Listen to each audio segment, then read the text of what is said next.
Salam saudara terkasih dalam Yesus, salam jumpa pada renungan harian Embun Pagi. Hari ini kita akan mendengarkan firman Tuhan untuk menuntun dan menguatkan kita. Sebelumnya kita bersatu di dalam doa. Damai sejahtera Allah yang melampaui segala akal dan pikiran, itulah yang melihara hati dan pikiranmu dalam Kristus Yesus Tuhan. Amin. Saudara terkasih, firman Tuhan untuk kita pada hari ini dari 2 Raja-Raja 2 ayat 9. Dalam bahasa Batak Angkola dikatakan, dung dibariba disapai si Elia matu si Elisa. Ahado giotmu benok kutuho pete so dibuat Tuhan mau. Meninggalkan ho dialusi si Elisa mau. Palean ma amang tuau kuasonya amangi aso gabe au mangguti niamang. Dalam bahasa Indonesia, dan setelah mereka sampai di seberang, berkatalah Elia kepada Elisa, mintalah apa yang hendak kulakukan kepadamu sebelum aku terangkat daripadamu. Jawab Elisa, biarlah kiranya aku mendapatkan 2 bagian dari rohmu. Demikian firman Tuhan. Saudara terkasih di dalam Kristus Yesus, firman ini merupakan kisah daripada Elia dan Elisa, di mana Elia mengkader Elisa untuk menjadi muridnya di dalam menyatakan firman Allah. Kaderisasi itu berjalan dengan baik, di mana ketika Elia sudah akan terangkat ke surga, dia menjadi mewariskan dan kepada Elisa tentang tugas dan perannya sebagai Nabi Allah. Saudara terkasih di dalam Kristus Yesus, kalau kita membaca firman ini, maka kita akan menyadari tentang kaderisasi kepemimpinan.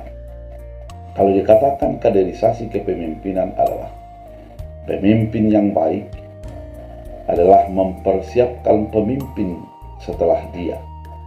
Pemimpin yang baik bukan puas diri dengan kepemimpinannya, namun mampu mempersiapkan seorang pemimpin setelah kepemimpinannya. Itulah dalam prinsip Elias ini, di mana ketika dia menanyakan kepada Elisa, Elisa menyatakan dia ingin seperti Elia. Saudara terkasih di dalam Kristus Yesus, ketika kita memiliki jabatan saat ini, maka jangan puas diri dengan apa yang kau lakukan, namun persiapkanlah orang yang bisa untuk melanjutkan apa yang engkau lakukan. Ketika engkau sebagai orang tua, persiapkanlah anakmu untuk mampu melakukan yang terbaik setelah engkau tiada. Karena dengan demikian, engkau akan memperlihatkan sebuah sikap kaderisasi iman, kaderisasi kepemimpinan, dan kaderisasi di dalam sikap kehidupan. Oleh karena itu, saudara terkasih di dalam Kristus Yesus, melalui firman ini kita diingatkan dan disadarkan betapa pentingnya seorang yang mampu mempersiapkan orang setelah dia dalam kehidupannya. Dengan keadaan ini, kita menjadi mampu dan dimampukan mempersiapkan diri dan mempersiapkan orang lain untuk menjadi hidup meneladani kehidupan kita. Saudara terkasih, hidupmu adalah teladan bagi orang lain, dan jadikanlah apa yang kau lakukan menjadi berkesinambungan dalam kehidupan dan sikap setelah engkau tiada. Biarlah imanmu tetap memperlihatkan iman yang sesungguhnya yang akan diteladani dan dihidupi orang lain. Engkau adalah khotbah, khotbahmu adalah engkau, sehingga kita akan menyatu dengan apa yang kita lakukan, dan yang kita lakukan menjadi menyatu dalam kehidupan kita. Kita berdoa.